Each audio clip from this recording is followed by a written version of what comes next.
বন্ধুরা, একটি বন্ধ ঘরের ভেতরে পাওয়া গেল একটি কঙ্কাল, যার পাশে পড়েছিল একটি নোকিয়া মোবাইল। আর ওই মোবাইলটি ওই কঙ্কালে সব রহস্য ফাঁস করে দিল।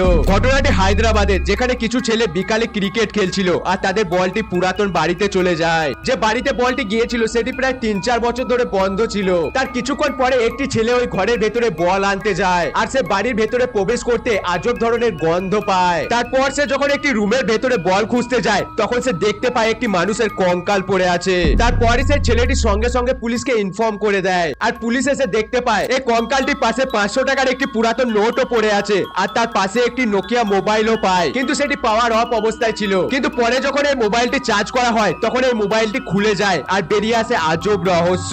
সবার প্রথমে দেখা হয় এই মোবাইলে 2015 সাল থেকে 180টা মিস কল এসেছিল। ওই মোবাইলে অনেক নাম্বারও সেভ করা ছিল। পরে পুলিশ ওই নাম্বারে কল করে জানতে পারে ওই কঙ্কালটি আসলে আমির নামের একটি ছেলে। সে একজন অল্প বয়সী ছেলে ছিল, সে ঘরে একাই থাকতো, কিন্তু তার মৃত্যু কিভাবে হয়েছিল সেটি জানাই যায় না। পুরো একটা জিনিস আমি চিন্তা করছি যে একটা নোকিয়া মোবাইল কত বছর পর্যন্ত চলতে পারে, তোমরা কমেন্টে বলবে।